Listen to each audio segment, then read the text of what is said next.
Muy buenos días, hoy 30 de octubre. Vamos a recomenzar con las clases de filosofía de la historia, en el que estamos viendo un tema monográfico. El tema monográfico, en sentido macro, era peronismo o antiperonismo entre Dios y el diablo. Focalizando aquí, el tema es más amplio, en la década del 70. Y para usar una metáfora en el sentido de Hans Blumenberg, la metáfora es que son crímenes políticos, es una década de crímenes políticos, una orgía de sangre, de violencia y de muerte. Y ahí estaban en pugna, veíamos la patria militar, la patria peronista y la patria socialista. Y como fiel de la balanza, fiel o infiel de la balanza, si quieren, estaba el péndulo del general, porque el peronismo es un fenómeno muy poliédrico, muy multiforme, muy complejo, por no decir contradictorio en su pragmatismo.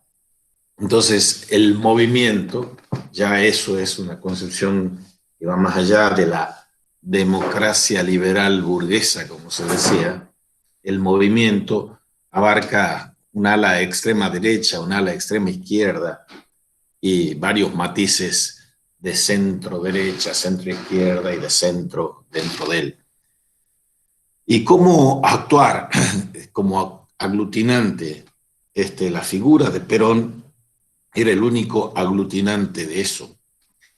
Y Perón tenía en su pragmatismo de zorro, usando la palabra zorro en el sentido político que le da Maquiavelo, era un zorro que estaba diciéndole a cada interlocutor lo que el interlocutor quería oír. Entonces quedaba bien con todos.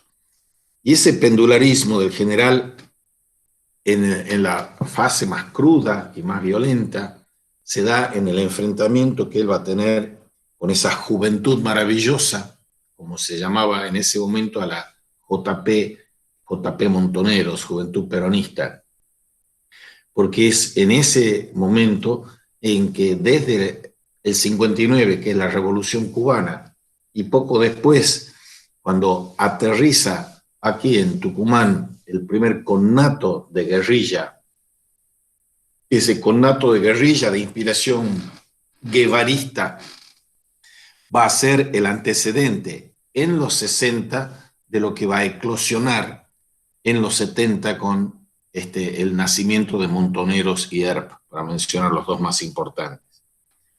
El péndulo del general, que es el capítulo 2 del libro de Reato, muestra uno de los encuentros en 1973.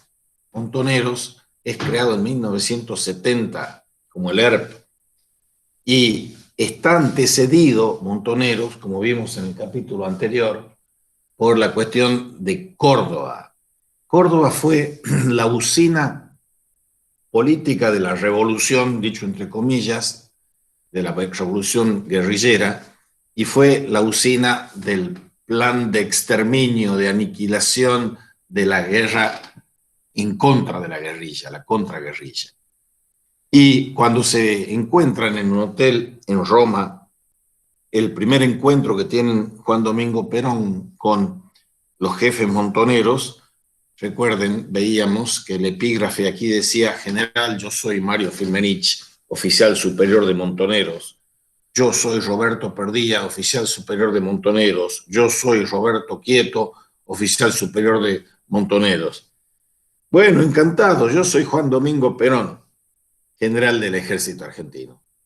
Nunca hay que olvidar eso, la impronta del militar Perón, que él siempre se sintió militar a pesar de haber encarnado uno de los movimientos populares y, por qué no, de los más importantes. Ahora, el poder político, decían los guerrilleros en general, pero en particular, es una frase del propio Firmenich, el poder político brota de la boca del fusil y si abandonamos las armas retrocederemos en las posiciones políticas. Montoneros, a través de la juventud peronista, protagoniza una campaña electoral el 11 de marzo de 1973. El 11 de marzo de 1973 es la gran victoria política de este grupo pequeño de jóvenes que están muy movilizados porque ellos han formado parte de las comitivas que, por ese gran acuerdo nacional que había planteado la NUCE, decía que no le iba a dar el cuero a Perón para venir a la Argentina. Entonces se arma una estratagema y era que Cámpora al gobierno, Perón al poder. Cámpora era un odontólogo que era famoso en general, pero también para Evita, de ser uno de los más fieles seguidores de Perón. Entonces, estaba encomendado, por decirlo así, para ser como un títere, porque detrás de Cámpora y por adentro de Cámpora iba a estar Perón. El problema está en que cuando Cámpora asume, Perón todavía no ha vuelto, queda copado y entornado por la izquierda peronista en general y por los montoneros en particular. Y eso, vamos a ver, ha significado como una especie de traición a este fidelísimo Cámpora respecto de Perón. Por eso cantaban alborozados los jóvenes montoneros y de la JP, qué lindo que va a ser el tío, le decían el tío a Cámpora, el tío en el gobierno, Perón en el poder. Y Héctor, el tío Cámpora, comienza a hablar. Y decía Cámpora que él gobernaba para el pueblo, porque el pueblo va a ser quien va a gobernar. Y ellos sentían una especie de hora épica de una Argentina liberada. Y esa liberación estaba asociada con los cantos de guerra, se podrían decir, que cantaban los montoneros. Perón, Evita, la patria socialista. Esa era la patria que buscaban ellos. Estaban como columna vertebral del movimiento la patria peronista, y los principales ahí era la columna vertebral, eran los sindicalistas. Perón, Evita, cantaban ellos en contra, la patria peronista. Lo que estaba preparando Perón era una astucia caudillesca y zorruna como las de él, y eso generó un malentendido mutuo. Perón alentó a los jóvenes, como les mencionaba en la película La Hora de los Hornos del cine Liberación, alentó a los jóvenes a tomar las armas porque estábamos en periodo de resistencia. Eran 18 años de proscripción del peronismo, más allá o más acá de piruetas y martingalas. Entonces, el malentendido era que el viejo Perón creía que a estos jóvenes los iba a controlar y que estos jóvenes iban a tener que deponer las armas cuando él les dijera, cuando él llegara al poder. En realidad, él no estaba muy interesado de llegar al poder, sino de tener un papel como senatorial supremo en el que gobernaran todos, pero con la conducción única de él. Y ese malentendido mutuo hizo que Perón creyera que podría desarmar fácilmente a los montoneros. Mientras los jóvenes festejaban en la plaza, pensaban que el general no tendría otro remedio que reconocerlos como la vanguardia política y armada del pueblo peronista. Ellos querían formar un pueblo peronista, un ejército peronista, para enfrentarse al ejército argentino, que era un ejército de la oligarquía y del imperialismo, decían ellos. Entonces, estos soberbios, la soberbia armada, dice un ex montonero, los montoneros, la soberbia armada, se armaron y tuvieron actos terroristas antes de que llegara Perón. Pero ese es el momento de tomar las armas, se decía en la resistencia y lo decía el propio Perón. El otro momento iba a ser el momento político, que iba a ser el de deponer las armas, pero el objetivo único y último que tenían Montoneros era la patria socialista. Los sindicalistas estaban en otra onda y los sindicalistas eran vistos por los peronistas los que tenían que ser metidos en caja para conectar y aglutinar los objetivos de la revolución esta en ciernes. Y ellos empiezan a hacer secuestros extorsivos y empiezan a llenarse de dinero, los montoneros, para financiar la revolución. Empiezan a tener mucho dinero y el general Juan Carlos Onganía, que había asumido como novio de la Argentina en el golpe de 1966, les había dado el manejo a los sindicalistas de las obras sociales, el cáncer, que son de la fuente de los hipermillonarios gordos de la CGT, está arrancando con un decreto de Onganía que les da el manejo de las obras sociales, que son el huevo de la serpiente del poder de estos. Por un lado, el poder del dinero que tenían los sindicalistas con su patria peronista, y por otro lado, el poder que iba crecientemente adquiriendo Montoneros para la patria socialista. Pero dentro de los sindicalistas, el Perón solo confiaba en uno, en José Ignacio Rucci, líder de la Confederación General del Trabajo, que era también un hombre fidelísimo, y decía a voz en cuello que él hacía peronismo de Perón, denunciando larvalmente o no tan larvalmente los infiltrados marxistas o marxistoides o izquierdistas que estaban en contra. Ya se los veía que querían hacer un juego propio que ellos sabían que no era el de Perón, porque gritaban ni yanquis, ni marxistas, peronistas. La cuestión esa es fundamental para ver cómo se van desplazando las agrupaciones políticas aquí.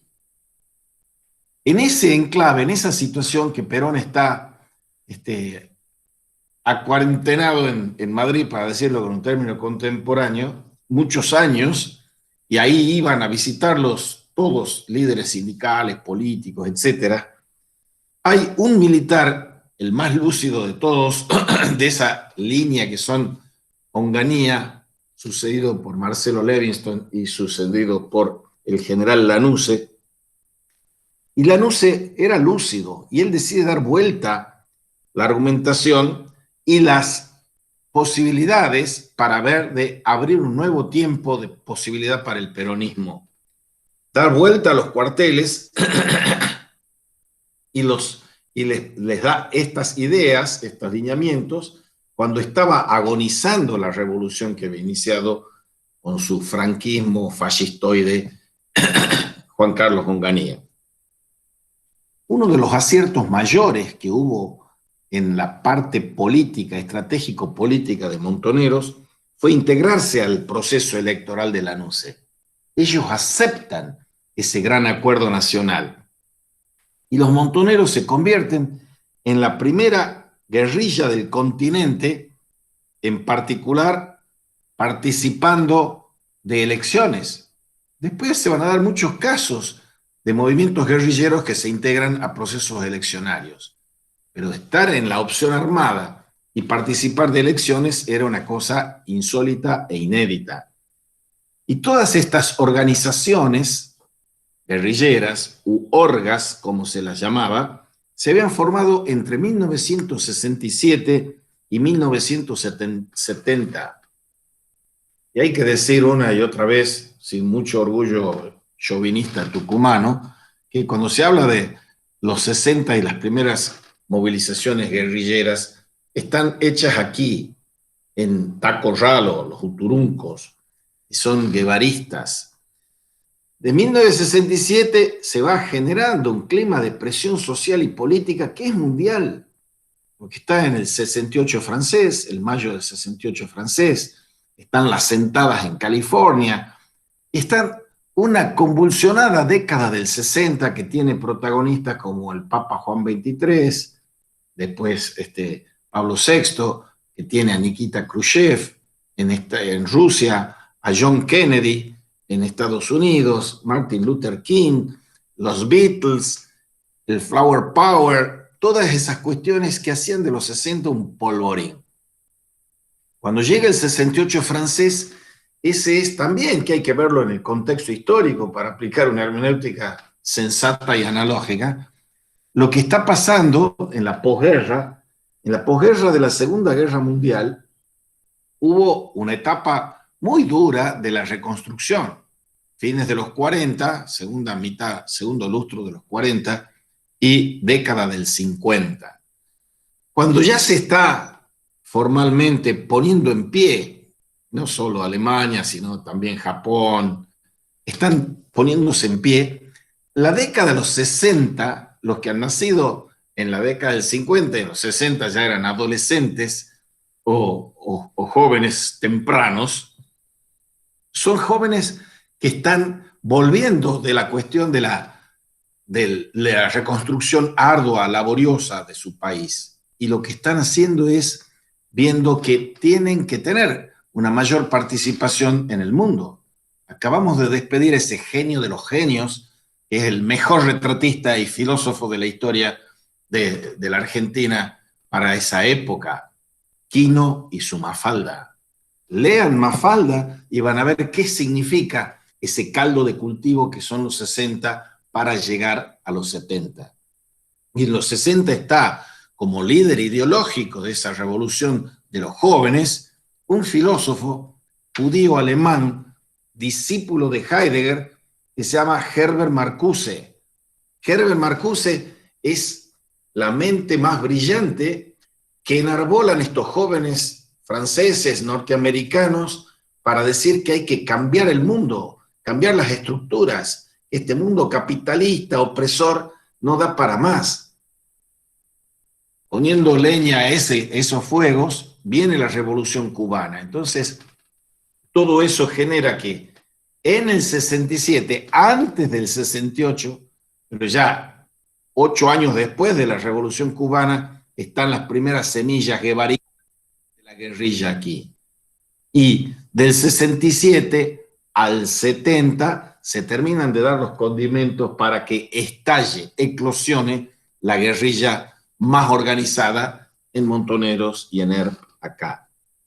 Ahora bien, los montoneros pasan a ser los jóvenes que trajeron a Perón, como los líderes de la resistencia peronista y que lograron lo que ninguno de los líderes peronistas anteriores del PJ habían logrado. Ellos se atribuyen, parcialmente tenían razón, de haber sido la fuerza mayor para el retorno del general, de haberle torcido el brazo a las dictaduras. Primero, la de Onganía, con el cordobazo, el tucumanazo, el iborazo, y después, estando ya en el 76, ellos ya son mayores de edad en esta práctica de la guerrilla.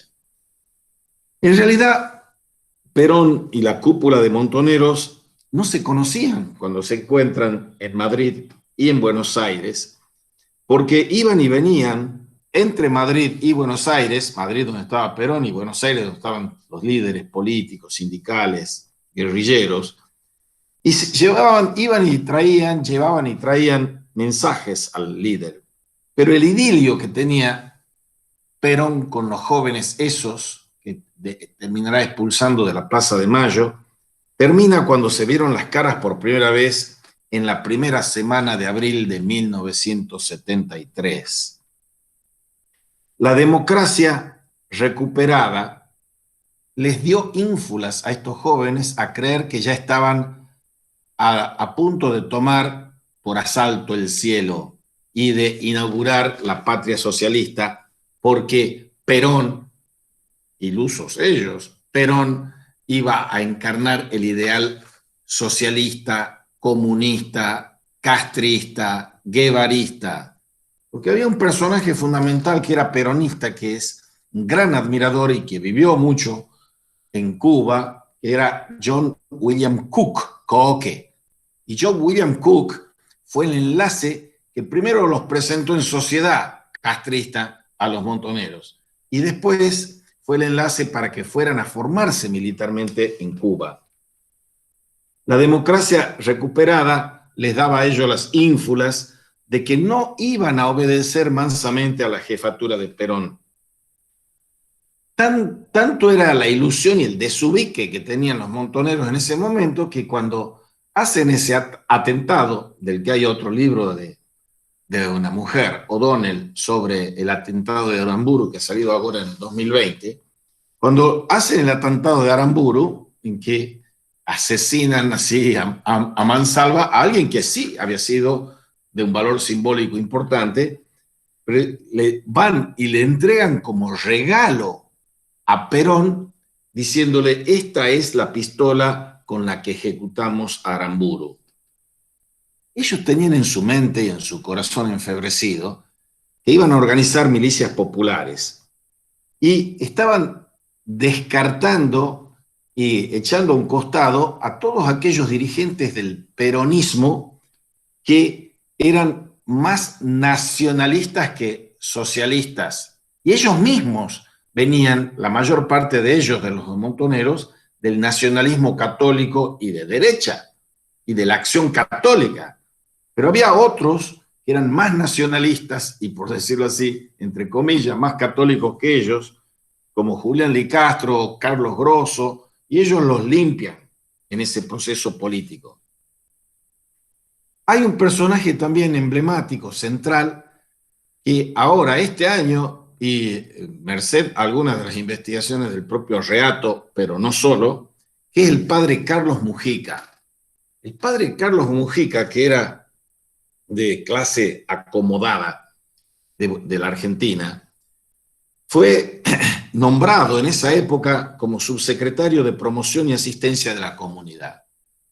El padre Carlos Mujica era un padre villero, de las villas así tipo 31, de Retiro, etc. Y es icónico porque lo asesinan. Y al principio decían que los que lo asesinaban eran los de la AAA y la derecha. Y hoy se sabe con harto certeza, se podría decir, que fue asesinado por los propios montoneros. Porque los montoneros van generando una resistencia interna en contra de eso, porque ellos se están desmarcando del liderazgo de Perón. Y está esa otra figura, por supuesto, emblemática, pero hiper más siniestra, que es el brujo López Rega, José López Rega. José López Rega era un brujo que la tenía como encantada a la María Isabel, a la Isabelita, y es nombrado por Perón como secretario privado suyo, pero él lo dominaba a Isabelita y bueno, vía Isabelita estaba al lado de Perón.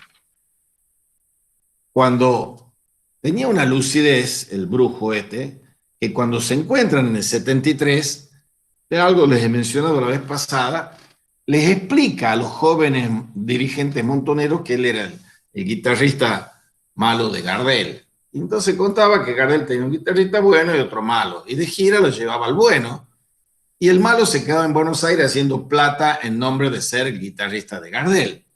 Y entonces él ve un futuro que se cumplió, para no decir que profetizó algo que se cumplió. Cuando se muera Perón, va a quedar Isabel. Y Isabel la manejo yo porque ella no sabe nada de estas cosas. Dicho y hecho. Ahora, ¿qué era lo que le preocupaba a Perón en ese momento? El papel de la guerrilla naciente en medio de la democracia incipiente que estaba recuperándose. Él no era para nada adepto o adscripto a la concepción guerrillera y armada. Para hacer política no hay que tener las armas. Entonces ahí se enfrentaban el pendularismo de Perón, que estaba recostándose nuevamente en la derecha sindical peronista y estaba apartando paulatinamente, pero decididamente, a esta izquierda peronista montonera o de la JP. En cambio, los montoneros concebían que mientras no se hubiese destruido el poder del imperialismo y la oligarquía, se debían preparar para soportar o afrontar el próximo enfrentamiento. Lo que están haciendo ellos es buscar provocar al ejército para que se fascistice, se haga fascista. Y el fascismo está implicando ese militarismo, dice, tenemos que exaltar la ira que tienen los militares para que ellos se pongan más represivos, más fascistas, y entonces nos legitimen que a ellos, al gobierno este oligárquico y pro-yanqui, solo se lo puede tumbar con las armas. Ahora, una cuestión clave que empieza a descuajeringar todas estas historias es cómo se va formando los gabinetes y los gobernadores. Primero con Cámpora y después cuando Perón ya va a asumir. Y se nombran como ministros de Economía a Gelbart, que tenía una formación de izquierda y tenía contactos internacionales, en especial con la Unión Soviética. Y ellos eran vistos con buenos ojos, los soviéticos veían con buenos ojos a este ministro de Economía peronista. Además, Gelbart contaba con un par de relaciones comunes con los montoneros, porque había un banquero que después murió en un accidente de avión que se llama Greiber. David Greiber fue un financista de los montoneros y era amigo de Gelbart. Así se entretejían las relaciones sinuosas, siniestras de la política en la Argentina. Los verdaderos problemas con Perón, decían los montoneros, habían comenzado un 25 de mayo por la noche, cuando asume, el 25 de mayo, asume Cámpora como presidente en nombre de Perón. En el discurso que Cámpora da ante una plaza de Mayo colmada por la juventud peronista, convoca desde el balcón de la Casa Rosada a marchar hacia la cárcel de Villa Devoto para exigir la libertad de los guerrilleros presos. Y decían los montoneros y la JP ahí, cantaban y gritaban, el tío presidente, libertad a los combatientes. Primera ley vigente, libertad a los combatientes. A los 20 ya había más de 30, a las 20 horas ya había más de 30.000 personas rodeando los muros de la cárcel que alojaba unos 180 presos de montoneros, las FARC, Fuerzas Armadas Revolucionarias, la FAP, las Fuerzas Armadas del Pueblo, y el ERP, Ejército Revolucionario del Pueblo. Esto significó un vuelco radical en la política y en la orientación política que tenía el gobierno de Cámpora, que presuntamente gobernaba en nombre de Perón, pero Perón ya estaba dando un giro en la concepción de para qué servían las armas. Uno puede hacer muchas cosas con las bayonetas, pero no puede gobernar, citaba a un francés sentado sobre las bayonetas. Vamos a las dos patrias en pugna. Las dos patrias en pugna son las que enfrentan esta patria socialista liderada por los montoneros, liderado por Mario Firmenich, y la patria peronista, y todavía no está ahí haciéndose presente la patria militar. Son dos patrias en pugna, la patria socialista y la patria peronista. En el 26 de septiembre de 1973, recuerden que está nombrado, en mayo estaba asumido Cámpora, en el velatorio de José Ignacio Rucci es balaceado por los montoneros y le ponen 23 tiros. Y por eso, sarcásticamente, cínicamente, le decían, en el nombre de unas famosas galletitas, de los 23 agujeritos, le decían Traviata a Rucci. Pero lo que dice Perón no tiene nada de sarcasmo, que esos balazos que le dan a Rucci fueron para mí, me cortaron las patas, dice Perón. Y Mario Firmenich, luego del asesinato de Rucci, va a decir, la ideología de Perón es contradictoria con nuestra ideología. Así, de frente, después del asesinato de Rucci, ya en el 73. Fíjense que ese periodo del 73 al 76 es el huevo de la serpiente del golpe militar del 24 de marzo del 76. Muchachos, le dice un cura que era peronista, que está criticando a los montoneros antes de romper con los montoneros. Muchachos, le dice el cura Gali, se están olvidando de que acá el único que conduce es Perón. Están queriendo pelear la hegemonía del movimiento. Están tratando de imponerle condiciones. A Perón, muchachos, a Perón. Estamos cayendo en la soberbia armada. Hay un libro de Giussani, un periodista argentino, que está en la bibliografía para que lo lean. Si toman, todos van a tener que tocar este tema en una u otra arista, el de los 70 o el del peronismo, que se llama Montoneros, la soberbia armada.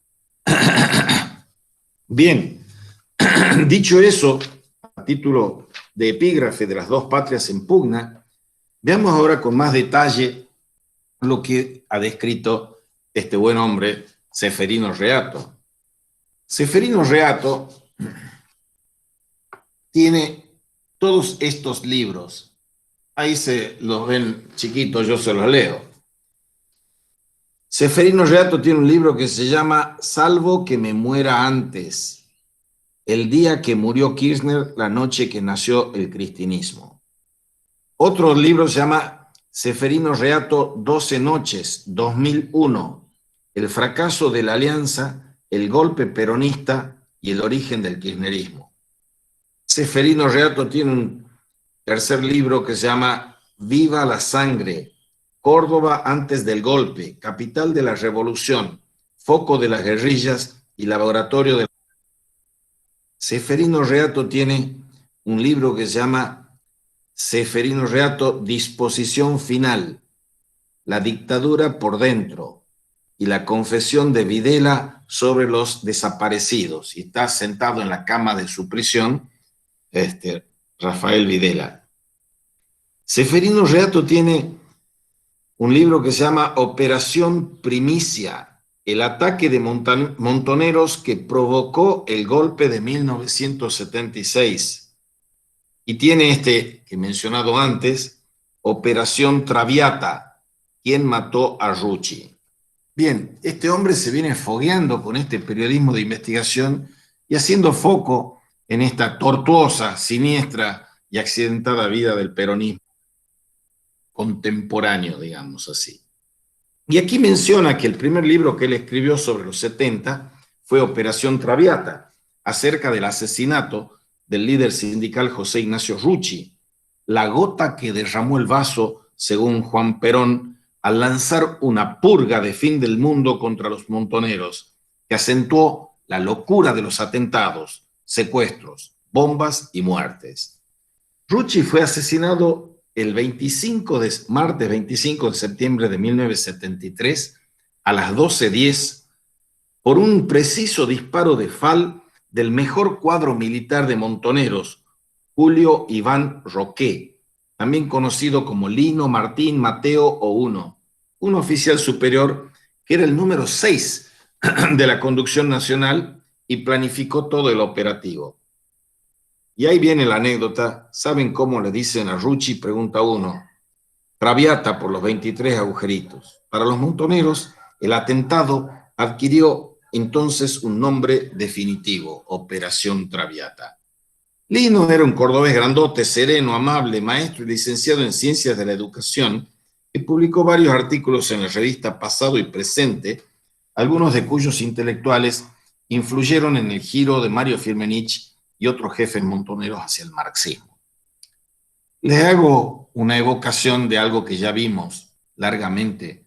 Ese gran filósofo y político y artista y novelista que es Oscar del Barco, publicaba en esa misma revista, en un giro claramente marxista, o sea, la marxistización no era algo nuevo para el ERP, pero sí era nuevo para Montoneros. Y aquí viene este que le dispara con el FAL a Rucci, era un pedagogo que publicaba en esa revista Pasado y Presente. Bien, después de eso, las Fuerzas Armadas Revolucionarias emboscan a Rucci, que era un jefe, el Roque era un jefe admirado por la guerrilla, donde empieza a hacerse un nombre cuando liquida al general Juan Carlos Sánchez en pleno centro de Rosario el 10 de abril de 1972. El asesinato de Rucci fue crucial para el peronismo y para la Argentina de los 70. El dinámico triángulo de las relaciones entre Perón, los montoneros y los sindicalistas está haciendo eclosión allí. Ahora, el secretario general de las CGT, en representación de los sindicatos estaba Julio Bronner, en nombre de los empresarios estaba José Helbert, y estaban hablando de lo que se está hablando ahora en el 2020, de hacer un pacto social porque si no se hunde la Argentina.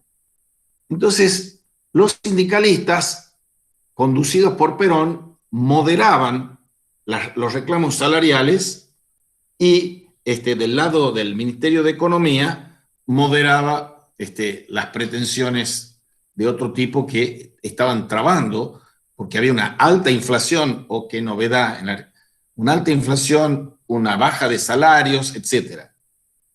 Ese pacto de Bronner-Helbert es considerado como reaccionario y antirrevolucionario por los montoneros, porque consideraban que la CGT estaba traicionando al pueblo proletario.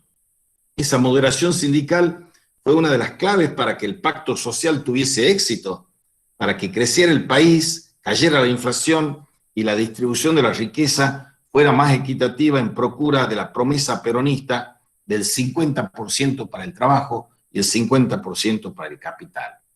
Cambiando un poco los guarismos, los números, seguimos bailando con la misma samba nosotros. También Antonio Cafiero, que era amigo y aliado de Rucci y uno de sus consejeros en temas económicos, escuchó que, mire, Antonio, a mí me van a matar por firmar el pacto social, le dice Rucci a Cafiero. Cafiero agregó que el pacto social era la columna vertebral del plan de gobierno y que la muerte de Rucci fue un duro golpe para la patria peronista.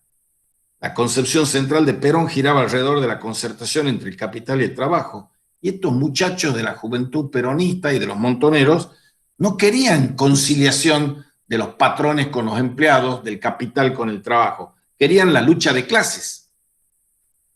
Soñaban con la patria socialista, y en la patria socialista la concertación o el pacto social no existen. Y siempre el ERP defendía la lucha de clases. La novedad ahora es que los montoneros que venían del catolicismo, etcétera, etcétera, empiezan a asumirla. ¿Y qué hacían y qué tenían como foco de enemigos los montoneros? Cantaban a gritos: se va a acabar la burocracia sindical. Rucci, traidor, a vos te va a pasar lo que le pasó a Bandor. Bandor es otro sindicalista que fue asesinado, y entonces lo ponían a los sindicalistas como los traidores, y Perón los ponía a ellos como los traidores. Timoteo Bandor, el Lobo, fue asesinado el 30 de junio de 1969. En el discurso público se decían estas cosas. En privado, la posición se había vuelto mucho más crítica con Perón y el pacto social por parte de los montoneros, debido al giro ideológico hacia el marxismo-leninismo que llevó a Firmenich y a varios jefes montoneros a asumirse como la vanguardia armada de la clase obrera. Pero eso ponía en gran malestar a los peronistas auténticos, por decirlo así. Uno de ellos se llamaba Canalis, y Canalis le cuenta a Reato que una semana después del asesinato de Rucci, su responsable de Canalis, era Norma Arrostito, Gaby, uno de los bronces de la Orga, y la única mujer que participó del secuestro y fusilamiento del teniente general Pedro Arturo Pedro Aramburu. Fuimos nosotros, le informó a Rostito sobre la autoría de una emboscada que nunca fue reivindicada públicamente por Montoneros. Cagamos, pensó Canalis, que era peronista desde que su papá lo hacía dormir en una cuna escuchando la marchita peronista en un barrio pobre de Tigre. Hasta aquel momento, el documento de la Conducción Nacional de Montoneros era destinado a circular entre los oficiales para que sirviera de debate y discusión. Y explicaba, creían, muy bien la situación que estamos atravesando, le decía Norma Rostito. Hasta aquel momento Canalis estaba con la central de la inteligencia americana, la CIA estaba detrás del atentado. Canalis volvió a la villa y le pasó el parte a sus compañeros, les regaló el documento, abrazó a cada uno de ellos, les deseó mucha suerte, se sirvió un citrón y no volvió nunca más a San Francisco Solano. Fue uno de los tantos que abandonó Montoneros, descontento por el nivel al que ha llegado el enfrentamiento con Perón. Para un peronista como Canalis, ¿qué era eso de definirse como marxista-leninista? Vladimir Ilich Ulyanov, el gran Lenin, escribió un libro que se llama ¿Qué hacer durante la autocracia de los zares, cuando su grupo de revolucionarios tenía que vivir en la clandestinidad del secreto? Ellos creían, los bolcheviques, que portaban la ideología correcta, el marxismo, que era proletaria por definición y funcionaba como una guía para la acción. Si ya eran mesiánicos y sectarios, los bolcheviques, Lenin los despegó aún más de las masas. Y llegaron aquí, en el contexto analógico histórico, hermenéutico analógico histórico, trasladándolo de Lenin y Rusia a la Argentina de los 70, la unión de Montoneros con las Fuerzas Armadas Revolucionarias había procesado la integración de los cristianuchis con los descamisados. Cristianuchis puesto entre comillas. La ideología de Perón, decía Firmenich, es contradictoria con nuestra ideología porque nosotros somos socialistas. Es decir, para nosotros, la comunidad organizada, la alianza de clases, es un proceso de transición al socialismo, el cual además entendemos por el análisis de la realidad que es obligado. No hay forma de frenarlo. La contradicción principal, que es una frase muy usada en los 70, porque venía de Mao Zedong, había contradicciones primarias, secundarias. La contradicción primaria, principal, era que ellos buscaban el socialismo, a diferencia de Perón, que no es partidario de una revolución violenta ni de un cambio de sistema, sino de un cambio progresivo de las estructuras dentro del sistema.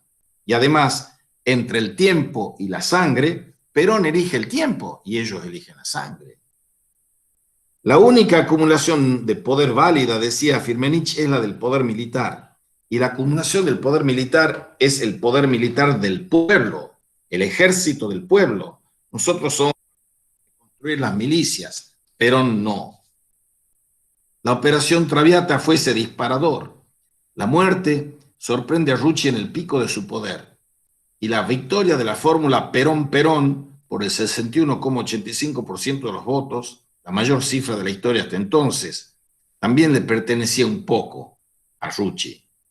El general había vuelto definitivamente al país el 20 de junio y una multitud nunca vista, casi 2 millones de personas, se desplaza a Ezeiza, eje central de la historia que seguirá, la masacre de Ezeiza.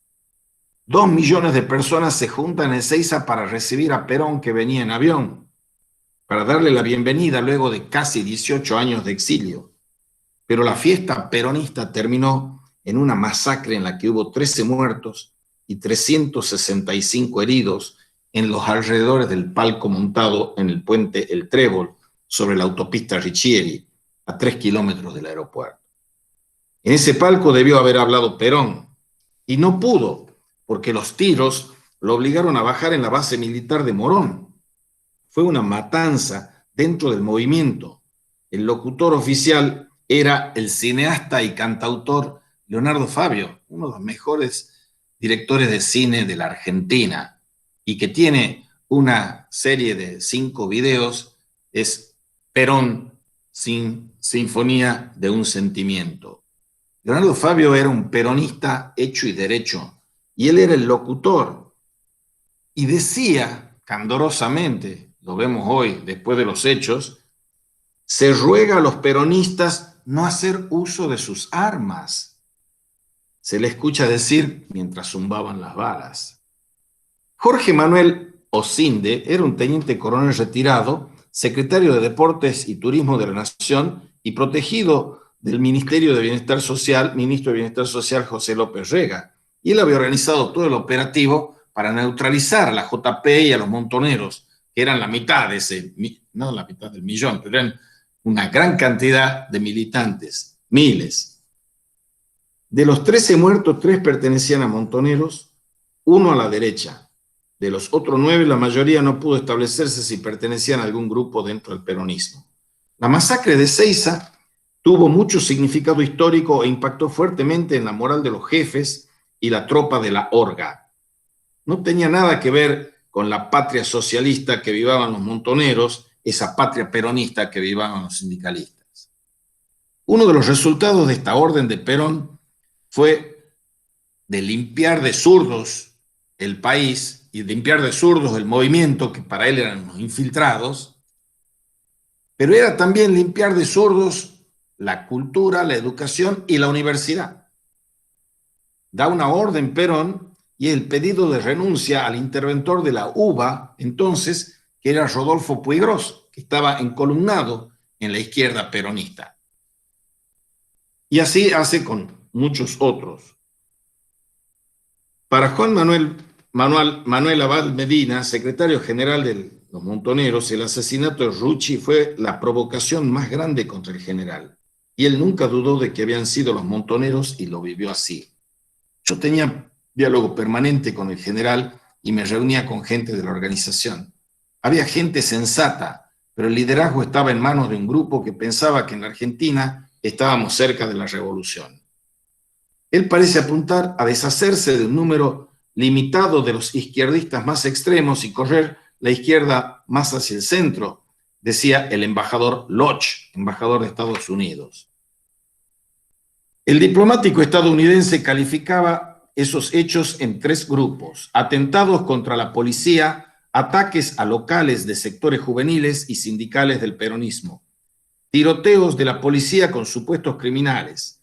El mes siguiente, el 21 de noviembre de 1973, hace su debut la AAA, la Alianza Anticomunista Argentina, con una bomba colocada en el auto del senador radical Hipólito Solari Irigoyen, un gran demócrata baleado en ese momento, noviembre de 73.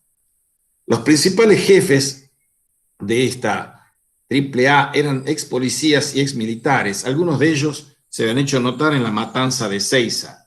¿Estaba Perón detrás de la AAA? López Rega estaba detrás de la AAA, pero ¿estaba Perón detrás de la AAA? Desde el otro sector, Firmenich afirma que no creía que Perón las hubiera creado, pero consideraba que dejó que López Rega hiciera las 3A. El ex dictador Jorge Rafael Videla sostuvo que la AAA fue fundada por Perón para una guerra clandestina contra el ala izquierda de su movimiento. En eso juega Perón personalmente. Estamos ahora ya en el 19 de enero de 1974. El ERP ataca el regimiento de caballería blindada de Azul. En Azul participan 70 guerrilleros y fue la primera vez que la guerrilla operó con tanta gente a tanta distancia de una gran ciudad. El objetivo del ERP era tomar unos 500 fusiles para abastecer su frente rural en Tucumán. Perón se calzó su traje de teniente general y se presentó por televisión a las 21:08 del domingo 20 de enero. Estamos en presencia de verdaderos enemigos de la patria. Estamos en enero del 74. Verdaderos enemigos de la patria, organizados para luchar en fuerza contra el Estado. Tenemos que aniquilar cuanto antes a este terrorismo criminal. Es una tarea que compete a todos los que anhelamos una patria justa, libre y soberana.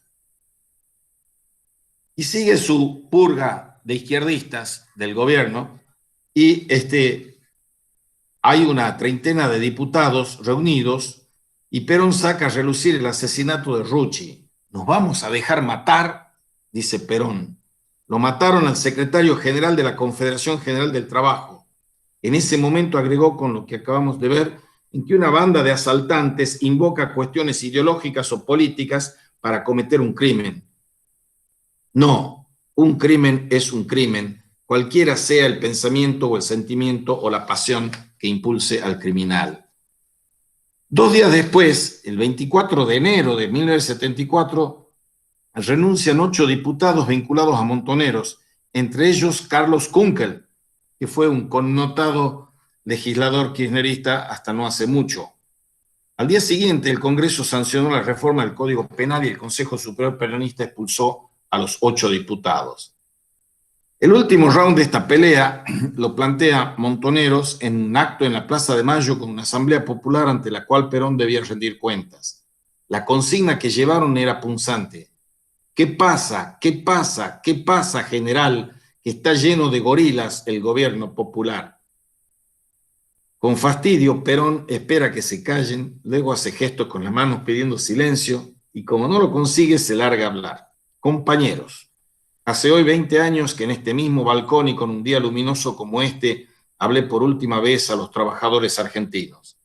Fue entonces cuando les recomendé que en sus organizaciones porque venían días difíciles. No me equivoqué ni en la apreciación de los días que venían, ni en la calidad de la organización sindical que se mantuvo a través de 20 años, pese a esos estúpidos que gritan, le está diciendo a los Montoneros y a la JP.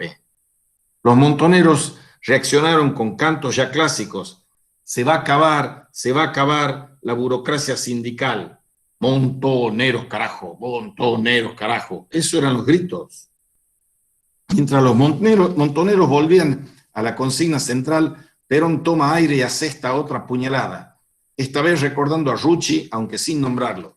Por eso, compañeros, quiero que esta primera reunión del Día del Trabajador sea para rendir homenaje a esas organizaciones que han mantenido su fuerza orgánica y han visto caer a sus dirigentes asesinados sin que todavía haya tronado el escarmiento.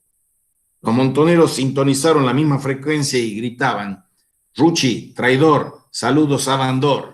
Rucci, traidor, saludos a Bandor. Perón siguió elogiando a los gremios y a los trabajadores, la columna vertebral de nuestro movimiento, y prometió que concretaría la reconstrucción y la liberación del país, no solamente del colonialismo que viene azotando a la República a través de tantos años, sino también de estos infiltrados que trabajan adentro y que traidoramente son más peligrosos que los que trabajan desde fuera, sin contar que la mayoría de ellos son mercenarios al servicio del dinero extranjero. Y los montoneros ya no lo escuchaban porque habían dado la espalda y se estaban yendo de la plaza. El acto termina con la mitad de la plaza vacía y con la otra mitad, la que había sido movilizada por los sindicatos, gritando victoriosa: ni yanquis ni marxistas, peronistas. Vea, vea, vea, qué cosa más bonita. Rucci dio la vida por la patria peronista. No sé si tienen alguna pregunta, si no, avanzamos al capítulo 4. ¿Alguna pregunta o comentario de lo que van escuchando? Bien, capítulo 4, una tragedia griega. Robert Cox fue uno de los más grandes periodistas que vivió en la Argentina y de la mayor heroicidad y valentía como periodista. Cuando vino para recibir premios aquí en el 2009, en Buenos Aires, en Argentina, dijo, y da una fecha clave: todo 1975 fue algo muy impresionante. Una tormenta de violencia, secuestros, bombas. Era obvio que eso no podía durar mucho tiempo. Jorge Rafael Videla, sobre los decretos firmados por el gobierno peronista en 1975 en Campo de Mayo, 2011, le dice a Reato: los decretos nos dicen, salgan a matar, a aniquilar al enemigo. El ejército sale a actuar como el ejército sabe, a matar, a aniquilar al enemigo. Antes, la represión había estado a cargo de las fuerzas policiales. Mario Firmenich le dice en un vuelo de avión que cruzaba el Atlántico a Gabriel García Márquez: periodista, Premio Nobel de Literatura, le dice en 1977: desde octubre de 1975, bajo el gobierno de Isabel Perón, nosotros sabíamos que se gestaba un golpe militar para marzo del año siguiente. No tratamos de impedirlo porque al fin y al cabo formaba parte de la lucha interna del movimiento peronista. Pero hicimos nuestros cálculos de guerra y nos preparamos para sufrir 1.500 bajas en el primer año. Si no eran mayores, estaríamos... Pues bien, no han sido mayores. El 24 de marzo de 1976 fue un día peronista, soleado y alegre. Muchos recibieron con alivio el anunciado golpe de Estado. El golpe de Estado de 1976, del 24 de marzo, fue el mejor organizado de los muchos golpes de Estado que hubo y el que tuvo un mayor consenso social. O sea, la mayor parte de los argentinos, frente al caos de la descomposición, la corrupción, los asesinatos, la guerrilla, la represión, estaban aliviados que viniera ese golpe de Estado. El remedio iba a resultar peor que la enfermedad, dice Reato, pero en aquel momento la Argentina asistía a una orgía de asesinatos de derecha y de izquierda. Según una crónica titulada El país enamorado de la muerte, publicada a mediados de 1975 por el diario británico Sunday Telegraph. Los argentinos incubaron el huevo de la serpiente durante todo 1975. Recuerden la hermenéutica del buen Hans Blumenberg, las metáforas. La metáfora esta, el huevo de la serpiente, no solo está muy bien aplicada aquí para el año 1975, sino que, como ustedes saben, es el nombre de una película impresionantemente impactante que es El huevo de la serpiente de Ingmar Bergman, aludiendo a cómo se va creando la serpiente del nazismo en los años 20. Bien. Ahora bien, en los años 70, los grupos guerrilleros no le dan tregua, ni siquiera al propio Perón, en 1973, cuando vuelve al país y al gobierno. Siguen los atentados, siguen las bombas, siguen los secuestros. Y como dijo el periodista y escritor argentino Andrew Graham Joll, que era en ese momento estaba publicando como periodista en el Buenos Aires Herald, como dijo Andrew Graham Joll, el 24 de marzo de 1976 cayó la noche cuando el país ya estaba a oscuras. Noche, qué gran metáfora también. 30 años después publica Andrew Graham Joll Los muertos de 1975 y hace una lista concienzuda de lo que iba siendo publicado en los medios gráficos de los muertos. Es una recopilación basada en los diarios de la época y los comunicados de diversas organizaciones clandestinas de derecha y de izquierda y una variedad de publicaciones. Está incompleta justamente por ser el trabajo de una sola persona y el resultado es escalofriante, porque la nómina está hecha día por día e incluye siempre que se sepan el nombre, la edad, el rol donde murió y el grupo que lo mató. Ocupa 33 páginas la lista de Andrew Graham Joll y el número final es de 1065 para el año 1975. Casi 3 asesinatos por día de izquierda, derecha, centro o sin pertenencia ideológica. Es así que muchos argentinos fueron convenciéndose de que los militares eran la única solución frente a los problemas que el gobierno peronista no parecía capaz de resolver. Iba creciendo peligrosamente un consenso en favor de la ruptura democrática. El golpe de 1966, el de Onganía, le contó Cox a Reato, contra el radical Arturo Illia, había sido arreglado con la prensa.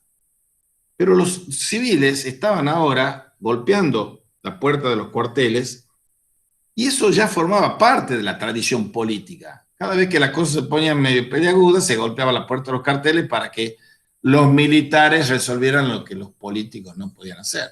Hoy, gracias a Dios, ya esa, Dios me oiga, no es una opción. porque está también desarmado el ejército y también está desarmado ideológicamente. Después de la derrota de las Malvinas, después de los juicios a las juntas, no tienen mucho prestigio para liderar nada. Pero en ese momento sí lo tenían y fue creciendo. Cox cuenta que todo 1975 se vivió como una tragedia griega que desembocó en el golpe. Fue una tormenta de violencias con matanzas, secuestros, bombas. Y el gran problema en Argentina no lo iban a resolver como hubiesen debido resolverlo, con una destitución de Isabel y la asunción del mando de Ítalo Luder, por ejemplo, sino que los argentinos, decía Cox, no tenían paciencia, faltaban 6 meses para las elecciones cuando fue el golpe. 6 meses para las nuevas elecciones y se podía nombrar con una destitución política, un juicio político, como el que se está pidiendo hoy aquí al señor gobernador de Tucumán, y ya empiezan a alardear también para la destitución, entre comillas, de Alberto Fernández, con el autogolpe de Cristina incluido. Bien, el gran problema de la Argentina aquí es que no tenemos paciencia. La violencia es la principal preocupación, o era en ese momento. En las vísperas del golpe militar, la opinión, considerado de centro-izquierda y dirigido por Jacobo Timerman, informaba que cada 5 horas ocurría un asesinato político, crímenes políticos, la década del 70, crímenes políticos. Y cada 3 estallaba una bomba. Ese era el problema. La inflación llega al 38% en marzo de 1976 y al 98,1% acumulado en los 3 primeros meses del año. El ritornelo, la inflación que siempre llorada, la trama social. La AAA estaba haciendo de las suyas, criminales superlativamente, eliminando la infiltración izquierdista en la educación en general y en la UBA en particular. Ese era otro de los objetivos. Acabar con la subversión era el principal objetivo de la AAA.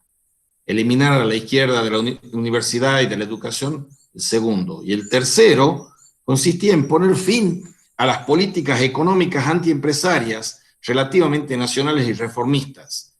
Tenía que operarse un vuelco hacia el capital extranjero. Esos eran los objetivos que estaban liderando la ideología del golpe militar. O sea, el giro hacia el neoliberalismo, el capitalismo salvaje, que van a encarnar después los Martínez de Oz y compañía. Pero la AAA estaba haciendo de brazo armado para cumplir esos objetivos también. No para la parte económica, sino para la parte de eliminar a la izquierda. Uno de los líderes juveniles de la juventud sindical de Mar del Plata era el entonces joven Hugo Moyano, que tiene como 3, 4, 5 juicios iniciados y por zanjarse y perderse y ser condenado, si la justicia funcionara, por asesinatos en nombre de esta derecha sindical. Ese señor, Hugo Moyano, hoy árbitro de la ejemplaridad como líder sindical, según dice nuestro actual presidente. El cuarto objetivo era ese vuelco al capital extranjero, se rebajarían los salarios, se restablecería la disciplina industrial, y el cuarto objetivo era el sometimiento de los dirigentes sindicales. Y esta fue la principal razón de la intensidad de las medidas económicas y también la intensidad de la reacción que provocaron. El quinto objetivo, sumamente importante en esta ideología del plan bien planificado, valga la redundancia, del golpe, consiste en pedir a los militares que como compensación abandonaran su neutralidad política y pasaran a una actitud de apoyo tácito. Y esto se logró, explicitado este programa de 5 objetivos, acunado y acuñado por la AAA, por López Rega, y presentado a los militares, a los altos mandos militares. Esto se logra en mayo, se logra entre comillas, de 1975, aunque fue solo por unos pocos meses, con la designación de un nuevo comandante en jefe, el general Alberto Numa Laplane. López Rega empieza a caer cuando uno de sus protegidos, el flamante ministro de Economía, Celestino Rodrigo, lanzó el 4 de junio de 1975 un drástico plan de ajuste que pasó a la historia como el Rodrigazo. Preveía una devaluación del 160% para el dólar comercial y del 100% para el dólar financiero, entre otras medidas. Fíjense, el omnímodo, omnipotente López Rega empieza a caer por una cuestión de economía y mercado, por el Rodrigazo, por la devaluación que hoy nos dicen que es un cuco que asusta la oposición para desestabilizar al gobierno y que no vamos a tener devaluación y los argentinos vamos todos a comprar dólares y se vuela el dólar, se vuela la inflación, se vuela el riesgo país.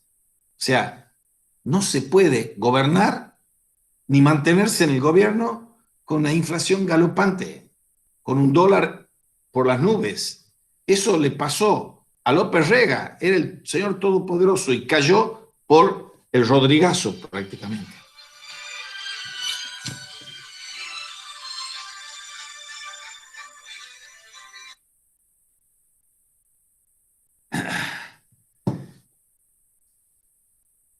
Se fue a la Plaza de Mayo a pedir por la cabeza de López Rega y se la cortaron a la cabeza de López Rega y se fue de vacaciones a Madrid, a la residencia que fue de Perón, y ya se borró de la historia argentina, por decirlo así, en ese momento. Matar y morir, ya desde José Rucci en adelante. 1977, un año después del golpe, cuando se encuentra por casualidad Firmenich con el escritor y periodista Gabriel García Márquez en un vuelo a 10.000 metros de altura y en mitad del Océano Atlántico, según describió García Márquez, Firmenich tenía 28 años. Y a García Márquez le impresionó como un gato enorme, con una gran lucidez política, aunque fundamentalmente un guerrero. Y ahí viene la frase esa de que si logramos sufrir solo 1.500 bajas en el primer año, ya nos tenemos que dar por victoriosos. La dictadura, decía Firmenich, está agotada, sin salida, y nosotros tenemos un gran prestigio entre las masas. El periodista y ex montonero Juan Gasparini confirmó que la cúpula de montoneros conocía cuándo y cómo sería el golpe, porque el hijo de un alto jefe del ejército encuadrado en el servicio de inteligencia montonero a cargo del profesor Neurus, el periodista y escritor Rodolfo Walsh, había sacado copia del borrador de la orden de batalla 24 de marzo guardada en la caja fuerte de su padre. Gasparini es un periodista que actualmente vive en Suiza y que hizo libros de investigación periodística sobre la conexión y el pacto de impunidad recíproca entre Menem y Kirchner y con los fondos en las cuentas suizas y todo eso. Ese Gasparini, que fue montonero, es otro de los que reniegan de montonero y están hablando críticamente. Hay otros que siguen en una ideología cordialmente montonera, como Horacio Berbisky, por ejemplo. Gasparini desnuda todo esto. Y después viene la figura, ya para ir finalizando este capítulo y la clase de hoy, la figura de Ítalo Argentino Luder. Ítalo Argentino Luder era de ascendencia suiza, valga la coincidencia de lo que acabo de mencionar, y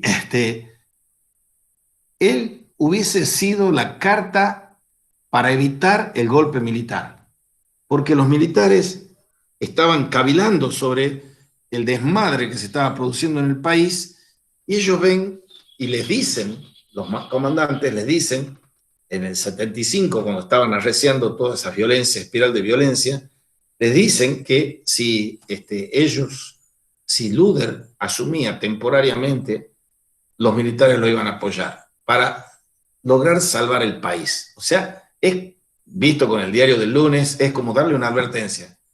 Ustedes tienen, los políticos, la posibilidad de salvar el país si asume en lugar de a Isabel Perón por razones de salud o lo que fuese, la sacamos de juego y asume Luder. Y Luder iba a estar protegido o entornado por los militares, pero no iba a ser un golpe militar. Bien, Un fallido golpe terrorista en Formosa, que tiene 27 muertos, titula Clarín en la tapa, esto que pasa ahí en Formosa, y Clarín en la tapa dice sangriento intento extremista en Formosa, La Nación, y fallido golpe terrorista en Formosa, 27 muertos, el Clarín. A sangre y fuego frustróse el golpe extremista de Formosa. La Razón. El país está en guerra, decían. Y ese fue el disparador que hizo caer las fichas para poner en operaciones el golpe militar del 24 de marzo del 76. Los montoneros también estaban empujando a que los militares dieran el golpe de Estado. Les interesaba el golpe de Estado para legitimar su guerra contra el ejército, por supuesto. Y del otro lado, el ataque convence a los oficiales del ejército de que no había diferencias entre la guerrilla peronista y el ERP. Estaban separados porque unos provenían del catolicismo nacionalista, etcétera, los montoneros, y los otros venían del radicalismo y de la izquierda ultra marxista, el ERP. Pero ahí se ven confluyendo, porque los tienen un enemigo común, que es el ejército argentino. Videla le contó a Reato cómo veían en el ejército a Montoneros y a ERP antes de la operación Primicia. O sea, la operación Primicia, lo de Formosa, es el detonante.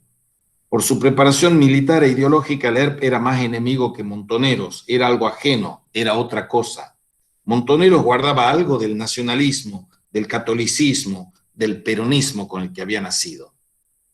Y nosotros nos distribuimos la tarea, dice Videla. La Armada se concentra en Montoneros y el ejército en el ERP. En la Armada estaba Emilio Macera. Y Emilio Macera tenía el metejón de querer ser presidente, pero el soporte que le daba la Armada no era suficiente.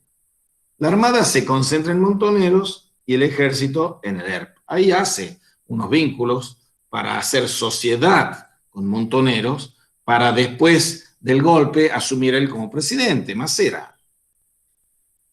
En Tucumán actuaba el ERP, pero con apoyo de Montoneros. Y la ideología y el plan que tenían estos guerrilleros era fascistizar al ejército, empujarlos al golpe, empujarlos a la represión. Cuando Luder convoca a todo el gabinete y a los 3 comandantes, Videla había viajado a Formosa a visitar el regimiento atacado y en su lugar fue el jefe de su Estado Mayor, el general Roberto Viola. Se ponen a consideración las firmas de estos decretos para terminar con la subversión, dice. Estas palabras son fundamentales para lo que va a venir después con ese ominoso, siniestro, criminal, acto represivo por parte de la dictadura del 76.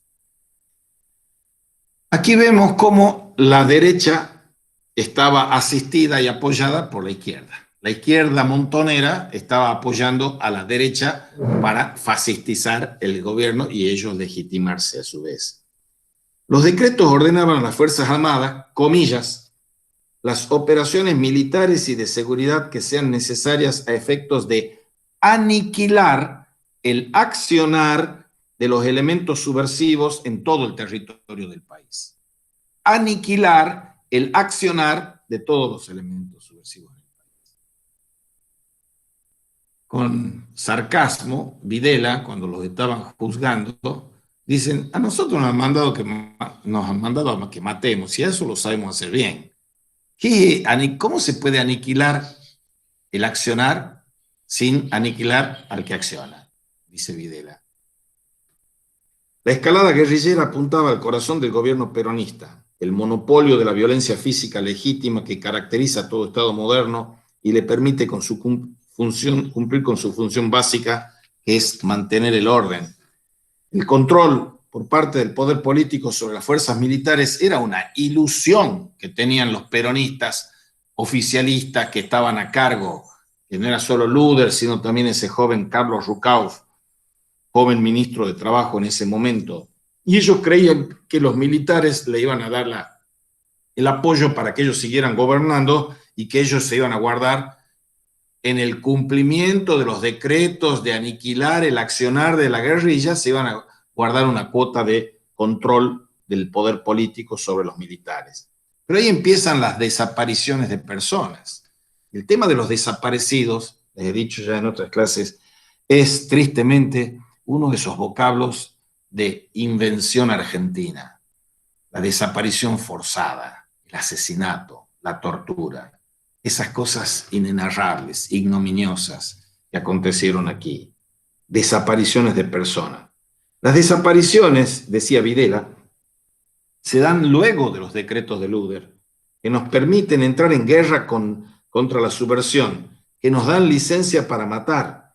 Esos decretos nos dicen, salgan a matar, a aniquilar al enemigo. El ejército sale a actuar como el ejército sabe, a matar, a aniquilar al enemigo.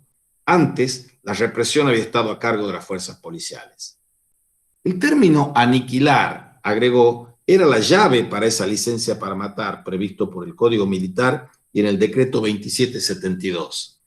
Un término que había sido convalidado por Perón en la carta a los jefes del Regimiento de Azul luego de la agresión del ERP, donde utilizó un verbo aún más grave, Perón, exterminar, que no figura en el Código Militar. La justicia respalda a Luder, que precisando el decreto 2772 aludía a inutilizar la capacidad de combate de los grupos subversivos, pero de ninguna manera significaba el aniquilamiento físico ni la violación de la estructura legal que en el país permanecía para derivar todo lo que fuera represión dentro del marco legal. Los decretos de ninguna manera suponen la represión fuera de la ley. Es clarísimo. Eso es lo que está alegando Luder el 22 de abril de 1985, cuando enfrenta tanto Luder como Rukauf y Cafiero, Antonio Cafiero, niegan la interpretación esa libérrima que hace Videla de la aniquilación. Una interpretación de aniquilar que en el juicio de Videla estaba otorgada por los decretos. La justicia respalda los argumentos de Luder y Videla es destituido y condenado a prisión perpetua. Y él dijo, irónicamente, que no quería decir matar a personas, pero ¿cómo se puede aniquilar el accionar sin aniquilar el accionante? Aniquilar a los subversivos. Y eso se hace en todo el país. Se hace en una línea que va como esfuerzo principal de la ofensiva sobre el eje Tucumán, Córdoba, Santa Fe, Rosario, Capital Federal, La Plata. Esa fue mi orden, dice Videla, para aniquilar la subversión. Y la concepción de la operación estaba basada en planes ya existentes. Y termina este capítulo 4 diciendo, los militares habían adquirido ya tanta autonomía con relación al poder político que se preparaban para una represión inédita. Si es preciso, en la Argentina deberán morir todas las personas necesarias para lograr la paz del país, afirma Videla el 23 de octubre de 1975 en Montevideo, en la 11ª Conferencia de Ejércitos Americanos. Las palabras, dice Reato, suelen convertirse en acciones. Muy bien. Un pequeño repasito de qué estamos haciendo y qué vamos a terminar de hacer. El martes que viene, la próxima clase sobre los 70, no creo que podamos terminar, pero si no terminamos, sí o sí terminamos con los 70 de Reato el otro viernes. Y el próximo práctico en el que ustedes tocan esto, recuerdo, implica una reflexión filosófico-histórica munida de hermenéuticas, que puede ser una, la otra o la tercera o combinadas, la de Vico, la de Blumenberg, la de Beuchot, o combinadas, dos de ellas, o las tres si se animan y quieren, pero hacer una reflexión filosófico-histórica desde alguna hermenéutica sobre este texto de Reato, porque no es lo único, y sobre las clases que hemos dado. O sea, el corpus textual son el libro de Reato más las 3 clases que ustedes tienen subida y ya 2 veces se la van subiendo cuando hablamos lo de Rosichner y del barco, etcétera, de la violencia, de Besetti, etcétera. Hay mucha más bibliografía, no vamos a explayarnos porque quiero ir a otro momento monográfico. El siguiente va a ser 1810, que es lo de Mariano Moreno, lo de Saavedra, lo de Castelli, la superación de la grieta con Belgrano. Lo que sí, la superación de la grieta de los 70, no sé si una de las clases, quizás después de la del martes, la del viernes, para la superación de la grieta, quizás aluda a Ponsati a nivel de Tucumán y Angelelli a nivel nacional.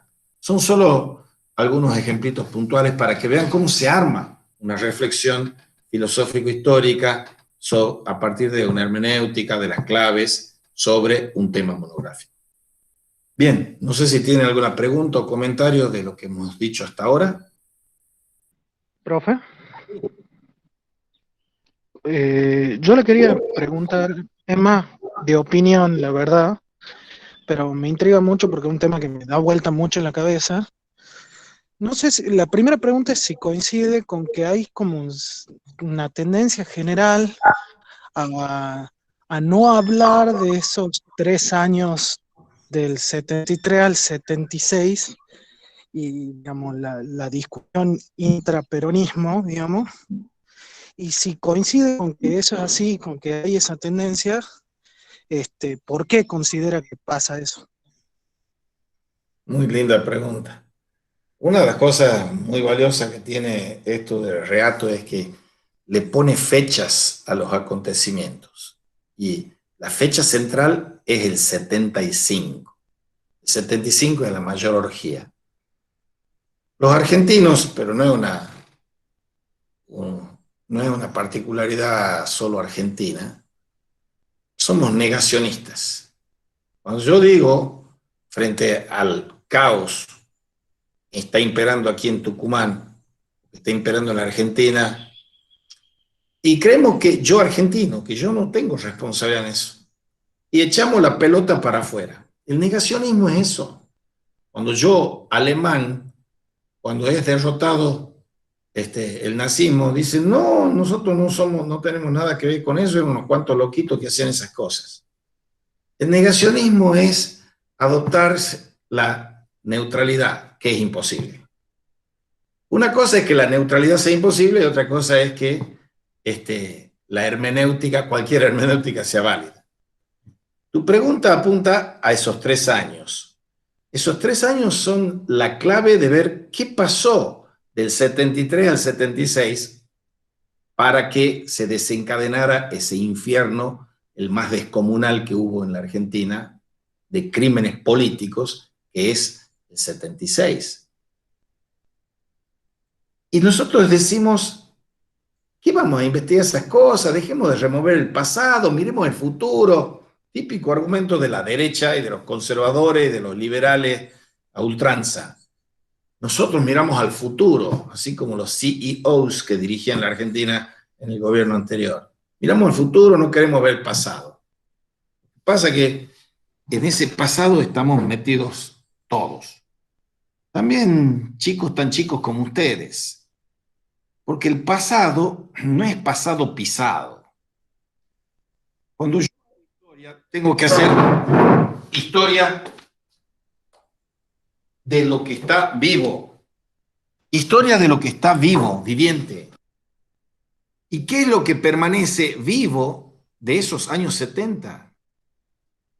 Y uno tiene que dar vuelta la mirada o mirarse en un espejo de aquellos hombres que no estuvieron en ningún lado de la grieta, sino que estuvieron en ese momento, cuando las balas picaban cerca, superando las grietas. Uno de esos a nivel nacional es Angelelli. Otro de esos es Mignone a nivel nacional.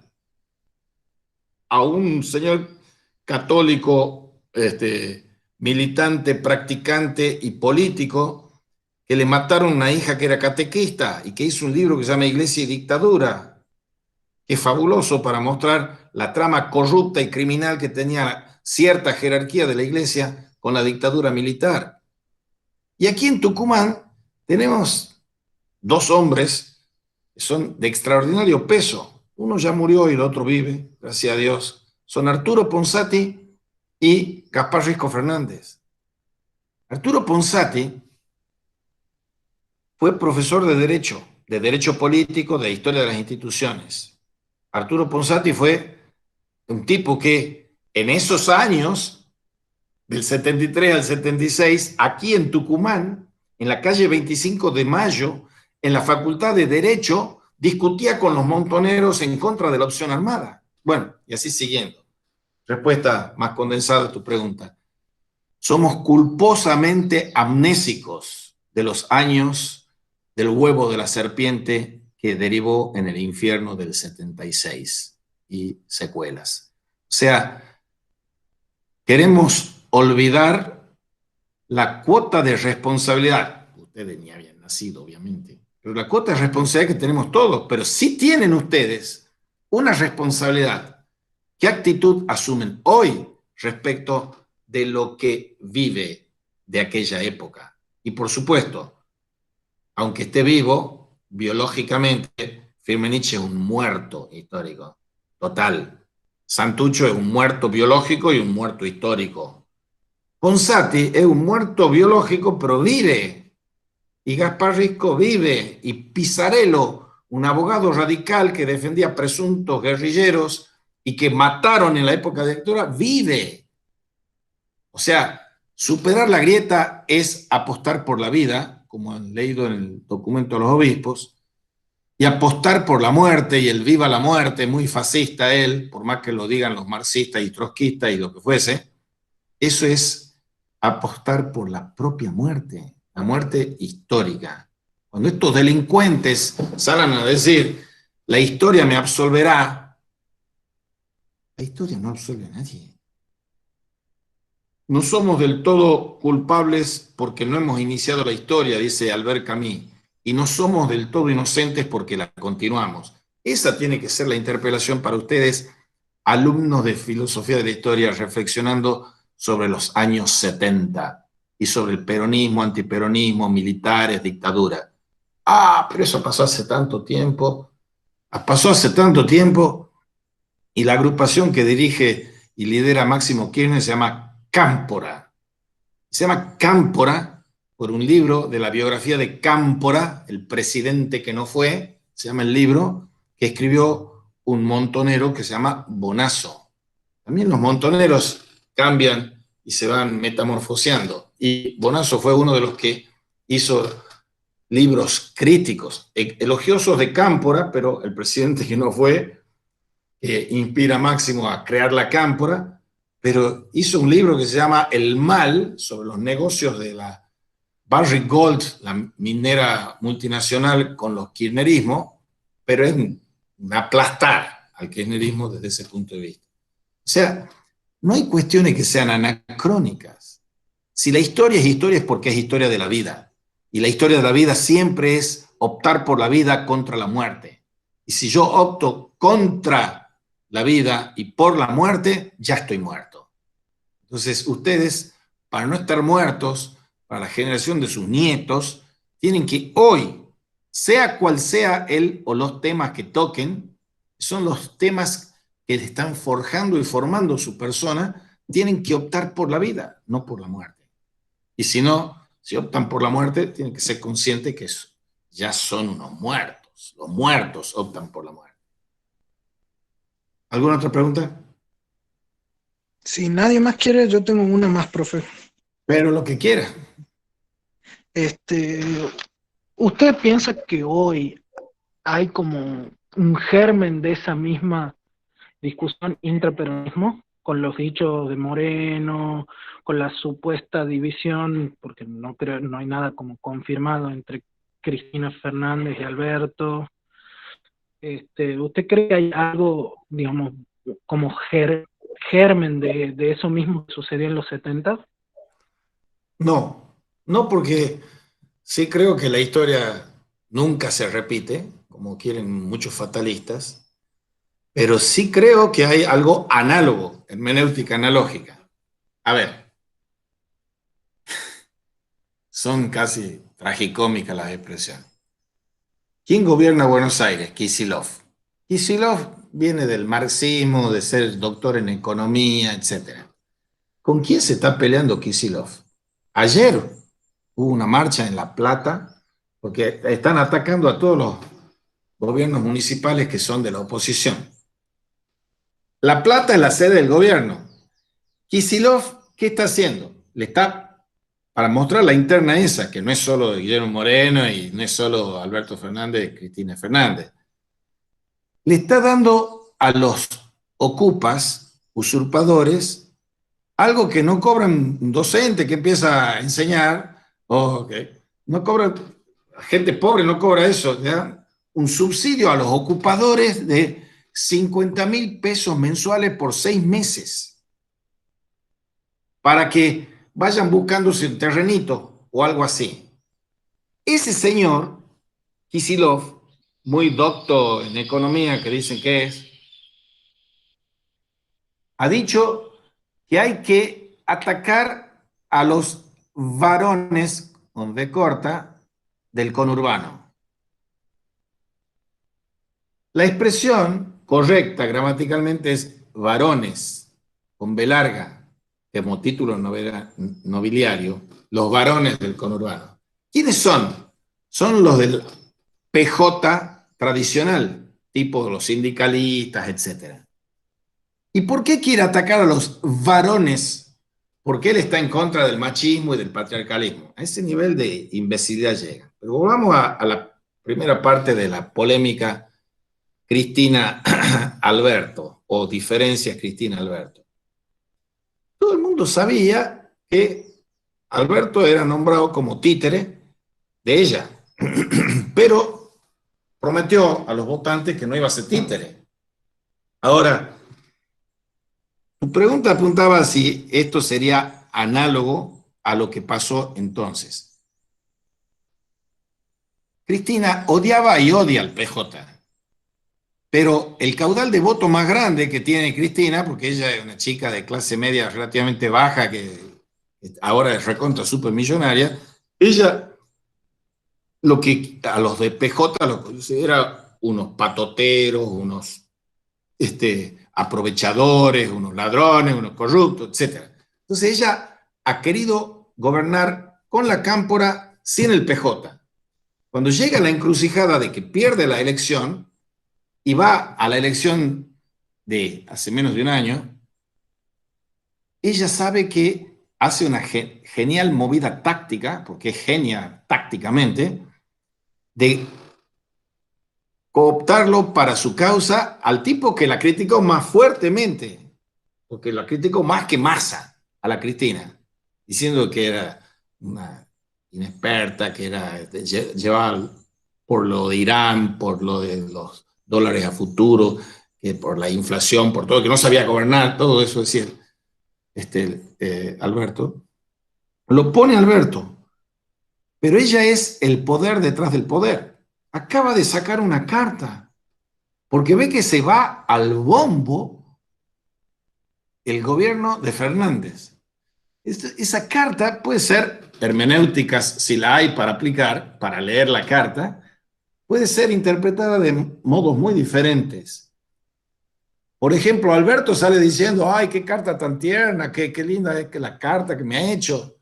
Otros, como Pañi, que es un lúcido periodista de La Nación y también en la televisión, con Odisea Argentina, la interpreta como un golpe en contra de Alberto, porque lo socava Alberto. Lo que ella está diciendo, miren, yo no tengo nada que ver con este gobierno que está fracasando con la pobreza, fracasando con la inflación, fracasando con el coronavirus. O sea, si algo no quiere Cristina es que la aten al carro de los fracasos. Entonces, ¿cuál es la interna análoga de lo que vos estás mencionando? Los peronistas históricos y los peronistas moderados, incluidos los gobernadores, como Schiaretti y otros más, están tomando distancia de la polémica sorda, en sordina, de Alberto y Cristina, porque ellos ya están tramando un golpe para generar para el 2021, si llegamos vivos, por el coronavirus o por la pobreza o por la inseguridad, que el 2021 haya un partido republicano formado por peronistas y opositores, liderados como candidatos para ocupar puestos en diputados por Pichetto, Lilita Carrió, etc. O sea, la grieta intraperonista es feroz, quizá no tan feroz, para volver a tu pregunta, como era de los sindicalistas con Montoneros, porque todavía, gracias a Dios, no tenemos tantos crímenes políticos. Tenemos unos cuantos de dimensión, como el de Nisman. Y tenemos varios crímenes políticos, pero la mayor parte de los crímenes que están sucediendo hoy son crímenes civiles, son guerras civiles por la inseguridad. Pero eso es por la pobreza, eso es por la inflación, eso es por el desgobierno.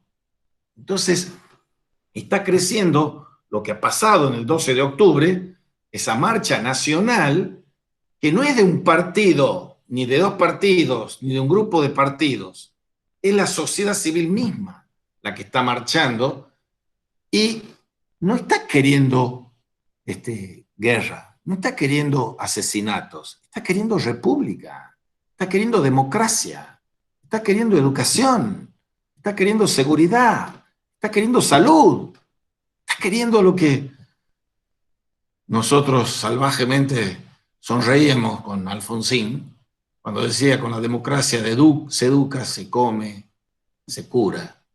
Y sí, si la democracia no sirve para eso, ¿para qué está?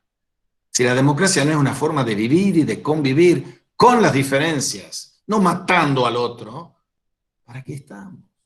Entonces, la opción por la vida es una opción por las cuestiones que tienen que ver con lo trascendente de la vida. La belleza, la verdad, la bondad, la justicia. Lo demás es barbarie, lo demás es asesinato, lo demás es muerte. Entonces, seguimos estando en esa encrucijada, pero no es que esté yo, que tengo 67 pirulos. Están ustedes que tienen veintitantos pirulos. Cuando yo tenía veintitantos pirulos estaba pasando esto de los montoneros, del ERP, etc. Y yo estaba militando en la Juventud Revolucionaria Cristiana, un grupo juvenil del Partido Revolucionario Cristiano, liderado por Arturo Ponsati, por ejemplo. Y bueno, en ese momento era distinto que la opción que tienen ustedes. Porque en ese momento nos decían, si querés ser cristiano, me decían mis amigos que eran bien cristianos, y qué sé yo, tenés que tomar las armas. Entonces, hay formas y formas de tomar armas, y hay armas y armas. ¿Qué armas están usando ustedes para luchar por la democracia? ¿Qué armas están usando ustedes para luchar por la vida, por la educación? Háganse esa pregunta y contéstense. Y cuando se contesten eso, y si lo hacen con honestidad, con la mano en el corazón, contestarán por qué nos olvidamos de los años 73 al 76. Porque sus nietos o sus hijos le van a decir, ¿qué hiciste papá, qué hiciste mamá en el 2020? Porque ahora también, si se descalabra, y Dios no lo quiera, si se descalabra el gobierno de Alberto Fernández, y yo soy el primero que me anoto, o el segundo después de Lilita Carrión, que no quiero que se agote ahora en diciembre, en el fatídico diciembre de los años argentinos. Si se cae eso, ¿qué queda? No hay militares para reemplazar, gracias a Dios. ¿Y qué hay de la oposición si son unos fantoches pintados? ¿Pero qué hacemos el resto?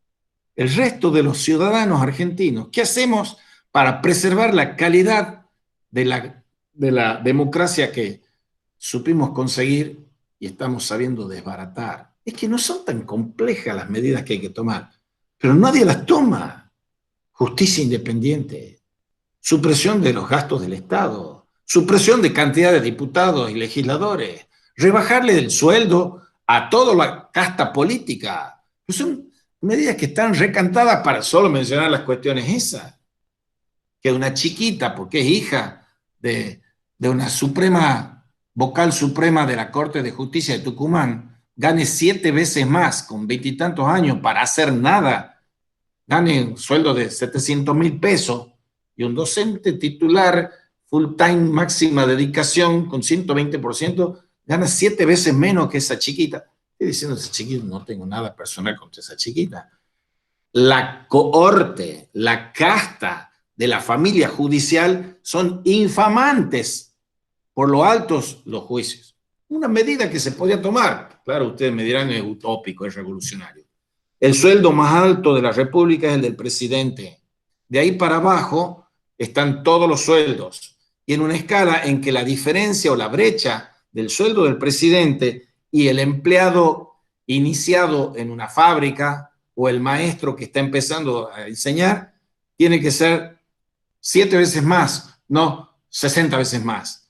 Ahora resulta que hay funcionarios de este Estado, del Poder Judicial, del Poder Ejecutivo, del Poder Legislativo, son todos recontra archi multimillonarios, ladrones, la mayor parte de ellos, ladrones. Entonces, si uno le fija que ellos no se puedan fijar en sueldo, como hacen los jueces, que ellos paguen ganancias, como no hacen los jueces. Bueno, ahora los últimos ya están teniendo que empezar a pagar, pero siguen los más veteranos eximidos de pagar ganancias, como los docentes pagamos ganancias.